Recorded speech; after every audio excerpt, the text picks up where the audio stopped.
बच्चों बच्चों आप लोगों को मैं भाषा पढ़ाया था पूर्व वीडियो में।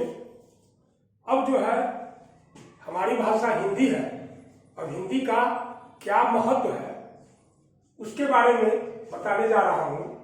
यहाँ पर पॉइंट वाइज दिया हुआ है, हम इसी को आपको समझाने का प्रयास करेंगे।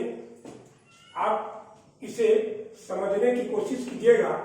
प्रथम पॉइंट में दिया हुआ है हिंदी भाषा 40 करोड़ से भी अधिक भारतीय द्वारा प्रयोग में लाई जाती है। देखिए, हिंदी भाषा की महत्ता अधिक है। 40 करोड़ से अधिक भारतीय इसका प्रयोग करते हैं लिखने में, पढ़ने में, और बाकी अन्य भारतीय जो है इनको बोलना भी जानते हैं। अब रही कि दूसरे पॉइंट में है वे क्षेत्र जिनमें यह मुख्य रूप से प्रयोग की जाती है। अब हम देखें कि देश के किन किन राज्यों में या किन किन क्षेत्रों में हिंदी भाषा अधिकाधिक प्रयोग में आती है। तो आप देखिए कि ये उत्तर प्रदेश है। पूरे उत्तर प्रदेश में हिंदी भाषा बोली लिखी जाती है, बोली जाती है, लिखी जाती है। उत्तराखंड है, वहां भी हिंदी भाषा का प्रयोग किया जाता है। हरियाणा है, आपको दिल्ली है, मध्य प्रदेश है, हिमाचल प्रदेश है, छत्तीसगढ़ है, बिहार है। अब आते हैं कि यह हमारे देश के अलावा दूसरे देशों में भी प्रयोग किया जाता है। और यह फिजी जो देश है, सूरीनाम देश है, ट्रिनिडाद है, मलेशिया है, उन देशों में भी हिंदी बोली जाती है। अब 1981 में जनगणना किया गया था, तो उसके अनुसार हिंदी भाषियों की संख्या चीनी भाषियों से अधिक थी।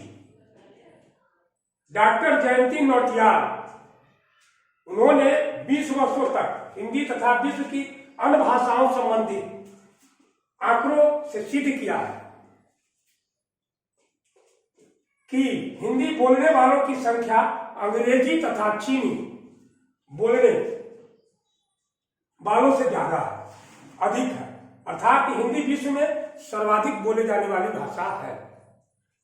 अब अगले पॉइंट में आते हैं, विदेशी फिल्मों का हिंदी में अनुवाद किया जाता है। क्यों किया जाता है? क्योंकि इससे अधिक मुनाफा होता है। हिंदी धारावाहिक, दूसरे पॉइंट में आते हैं, तो हिंदी धारावाहिक, विज्ञापन, समाचार चैनल आदि दूसरों के मुकाबले अधिक देखे जाते हैं। अब अगले पॉइंट में आते हैं कि 14 सितंबर 1949 को हिंदी भारत की राजभाषा के रूप में स्वीकार की गई। हिंदी राजभाषा के रूप में 14 सितंबर 1949 को स्वीकार की गई और केंद्रीय सरकार के कामकाज के लिए अनिवार्य घोषित किया गया। इसलिए हम 14 सितंबर को प्रतिवर्ष हिंदी दिवस मनाते हैं, मनाया जाता है। अगले पॉइंट में हम आते हैं, तो देखते हैं यहाँ क्या कि हिंदी विश्व की एकमात्र वैज्ञानिक भाषा है जो बोलने और लिखने में समान है। अब देखिए, यहाँ पर इस पॉइंट से इसकी महत्ता जाहिर होती है कि विश्व में जितनी भी भाषाएं हैं उनमें हिंदी जो है वैज्ञानिक भाषा मानी जाती है। ऐसा क्यों है? ऐसा इसलिए है कि हिंदी भाषा आप जिस ढंग से बोलते हैं उसी ढंग से लिखते भी हैं। अगर हिंदी भाषा सही ढंग से बोलने आ जाता है तो हम सही ढंग से उसको लिख लेंगे। अन्य भाषाओं में ऐसी बात नहीं है।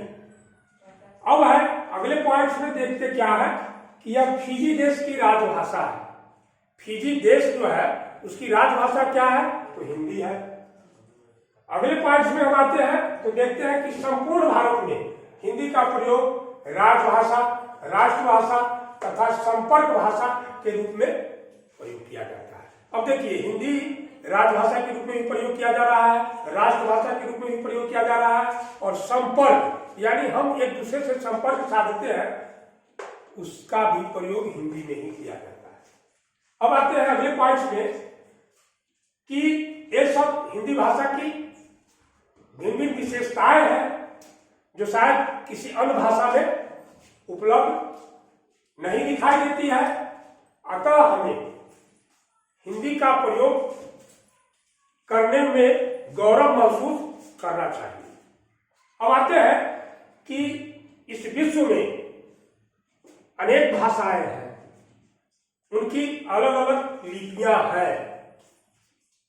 अब किस भाषा की कौन सी लिपि है उसके संबंध में यहाँ पर मैं बताने जा रहा हूं।